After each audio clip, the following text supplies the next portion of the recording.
એક બહુ સરસ દાખલો મને ગમે છે, હું કહું છું કે રાજા સાહેબનો વખત ને એક રાજાને એમ થયું કે સાચું કહેવાવાળા કેટલાક છે મારા રાજમાં, સત્ય કહેવાવાળા કેટલા છે, તમે આ ખોટું બોલ્યા બાપુ, આવું કહેવાવાળું કોઈ હોવું જોઈએ ને. એ વખતે મહારાજા નક્કી કરતા કે એના સલાહકાર સાચા હોવા જોઈએ. અને તમે જુઓ જેના સલાહકાર સાચા હોય ને એના જીવનના ફળ બહુ મીઠા હોય. હો તમે જોજો, કેળા છે ને એના પાંદડા બહુ મોટા છે એટલે એના ફળ મીઠા છે. આંબલીના કાયતરાના પાંદડા ઝીણા ઝીણા એટલે ફળ ખાટા.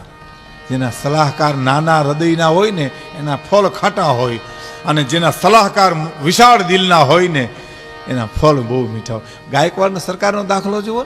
ગાયકવાડ સરકાર પોતે ઘોડે ચડી અને નીકળ્યા, અને એની યાર એનો સલાહકાર હતો, બે ઘોડે સવાર નીકળ્યા હો. વગડામાંથી નીકળવું.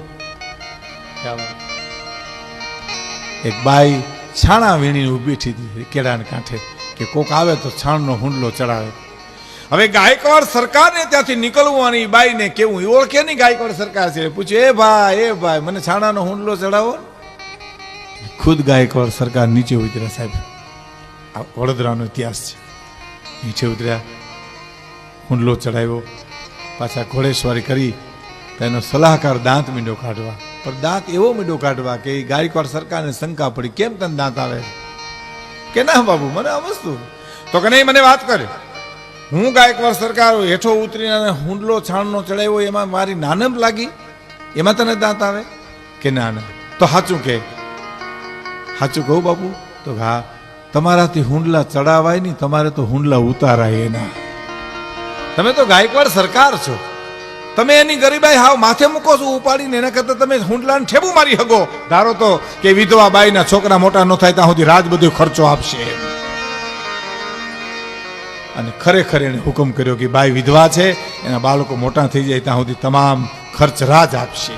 તારી પાસે નહીં પ્રધાન, તને કોણ સમજાવે હામળા કે છે ને આપણે.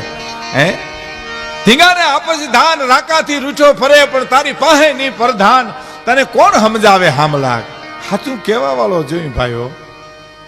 એ રાજાને એમ થયું મને સાચું કહેવા વાળા છે કે નહીં. એટલે 15 જણા બેઠા હતા ને વિશમાં ખુરશી નાખીને પોતે બેઠા, ને બપોરના ટાણે હુરજનાળ માથે ચડ્યા. તે હુરજનાળ સામું જોઈને કે સુરજનાળમાં મને રામદેવ પીર દેખાય, જોવો તા.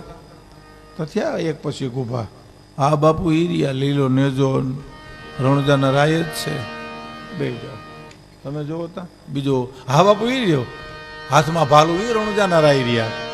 ચોખ્ખું દેખાય. અને તમને થોડું ખોટું દેખાય કે બાપુ? તમને તો દેખાય ને, રણુજાના રાય છે, બે જાઓ. ત્રીજાને કે તમે જોવો તો, હા બાપુ ઈ રહ્યા, ઘોડાના ચારે પગ ધોળા, રણુજાના રાય છે. મેં એવું સાંભળ્યું છે મિત્રો, 15માંથી 14 જણાએ કીધું, પણ 15માનો વારો આવ્યો ને. યુવાન હતો, સૌરાષ્ટ્રનો, બાપની નોકરી મળી હતી રાજા સાહેબમાં, પટ્ટો જેને કહેવાય. બાપનો પટ્ટો મળ્યો તો, નોકરી કરતો તો ખુમારીથી.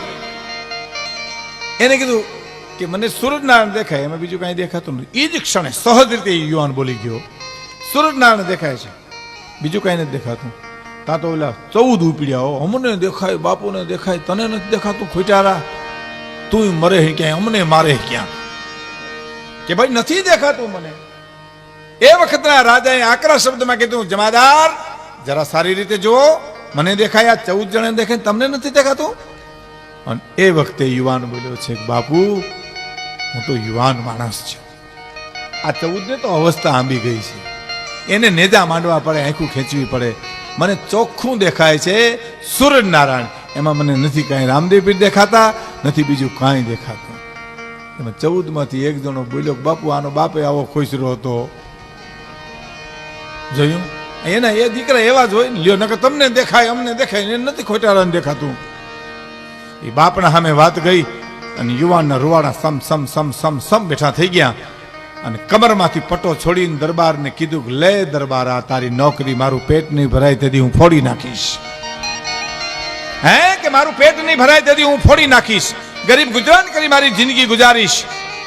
તારા અનાજ ઉપર હું જીવું છું, તારો પટ્ટો મેં બાંધ્યો છે, તને હું સત્ય ચોક્કસ કહેવાનો.